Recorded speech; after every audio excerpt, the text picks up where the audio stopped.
શ્રી ગણેશાય નમઃ. સ્વાગત છે તમામ ભક્તોનું કૃષ્ણા જ્ઞાન ચેનલ પર. જય શ્રી રામ. સ્વાગત છે મિત્રો. આજે આપણે સાંભળવા જઈ રહ્યા છીએ હનુમાનજી મહારાજની એક અનોખી ભક્તિની કથા. આ કથા માત્ર હનુમાનજીના શૌર્ય અને ભક્તિની નથી, પરંતુ તે આપણને ભક્તિ, શ્રદ્ધા અને નિષ્ઠાના સત્ય માર્ગ પર ચાલવા પ્રેરણા આપે છે. આજે આપણે તમને જણાવીશું રામાયણમાંથી એક પ્રેરણાદાયક કથા, જ્યાં હનુમાનજી તેમના પ્રભુ માટે સમગ્ર પર્વત ઉઠાવી લાવ્યા હતા. હનુમાનજી મહારાજના જીવનમાં ભક્તિ અને શ્રદ્ધાનો મહિમા દર્શાવતી અનેક કથાઓ છે. તેમાંની એક છે સંજીવની બુટી લાવવાની કથા, જે માનવ માટે અતુલ્ય ભક્તિ, બળ અને સેવાનો ઉત્તમ ઉદાહરણ છે. તો ચાલો શરૂ કરીએ આ મહાન કથા. સંજીવની બુટી લાવવાની કથા. રામાયણના યુદ્ધમાં રાવણના પુત્ર મેઘનાદ દ્વારા લક્ષ્મણજી ઘાયલ થઈ જાય છે. મેઘનાદના પ્રહારોથી લક્ષ્મણના શ્વાસ થંભી જવા લાગે છે.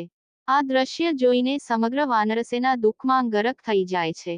શ્રીરામ પણ પોતાના પ્રિય ભાઈની સ્થિતિ જોઈને વ્યથિત થાય છે. ત્યારે સુષેણ વૈદ્ય કહે છે કે લક્ષ્મણજીના જીવને બચાવવા માટે હિમાલય પર ઉગતી સંજીવની બુટી લાવવી પડશે. પરંતુ આ કામ ખૂબ જ સમયમર્યાદિત છે. જો સૂર્યોદય સુધી આ બુટી નહીં મળે, તો લક્ષ્મણજી જીવિત નહીં રહી શકે. શ્રીરામે આ શબ્દો સાંભળીને હનુમાનજી તરફ જોયું અને આશાભર્યું નજરિયું આપ્યું. હનુમાનજીએ તત્કાળ આ કાર્ય માટે પોતાની સેવા અર્પણ કરી.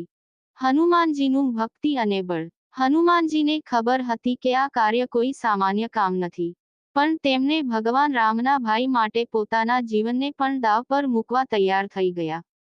તેઓ તત્કાળ હિમાલય તરફ વિમલ ઝડપથી દોડી ગયા. તેમની ગતિ એવી જબ્બર હતી કે પવન પણ હમણું તેમનું અનુસરણ કરી શકતો ન હતો. જ્યારે હનુમાનજી હિમાલય પર પહોંચે છે, ત્યારે તેઓ સંજીવની બુટી ઓળખવામાં અસમર્થ રહે છે.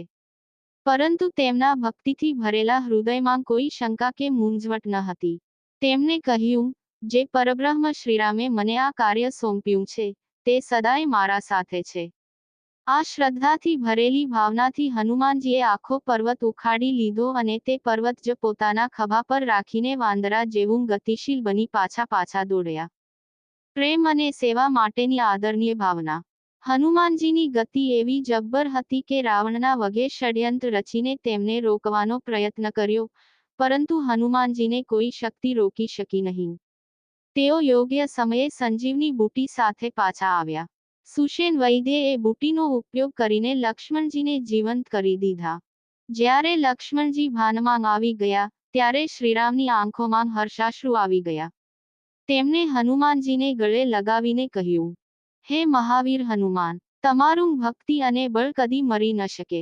તું માત્ર મારા માટે નહીં, પણ સમગ્ર વિશ્વ માટે શ્રેષ્ઠ ભક્તિનો એક ઉજાગર ઉદાહરણ છે. ભક્તિનો મર્મ. આ કથામાં હનુમાનજીના ભક્તિ, નિષ્ઠા અને સમર્પણનો મહિમા દેખાય છે. હનુમાનજીના આ કાર્ય દ્વારા જાણે સમગ્ર જગતને શીખ મળે છે કે જ્યારે કોઈ કાર્ય શ્રીરામ જેવા પરમાત્મા માટે હોય, ત્યારે ભય અને મુશ્કેલીઓ અહંમોહ અને શ્રદ્ધાથી દૂર થાય છે. આ કથા હનુમાનજીના આત્મવિશ્વાસ, ભક્તિ અને કર્મફળની મર્યાદાને સ્પષ્ટ કરે છે, અને જે કોઈ તેને સાંભળે, તે ભગવાન પ્રત્યેની ભક્તિમાં ડૂબી જાય છે. હનુમાનજીની આ કથા આપણને ભક્તિ, નિષ્ઠા અને શ્રદ્ધાના મહત્વની યાદ અપાવે છે. ભક્તિએ જે કંઈ પણ અશક્ય લાગે તે શક્ય બનાવી શકાય છે, જ્યારે તે હૃદયથી શુદ્ધ હોય. હનુમાનજીના શૌર્ય અને શ્રદ્ધાને યાદ કરીએ અને આપણું જીવન ભક્તિમય બનાવીએ.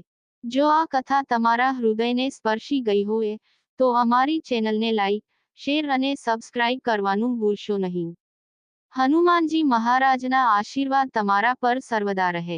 જય શ્રી રામ. તમારો પ્રતિસાદ અને ભક્તિપૂર્ણ સંદેશ કોમેન્ટ બોક્સમાં લખવાનું ભૂલશો નહીં. એકવાર ફરી સાથે બોલો, જય શ્રી રામ.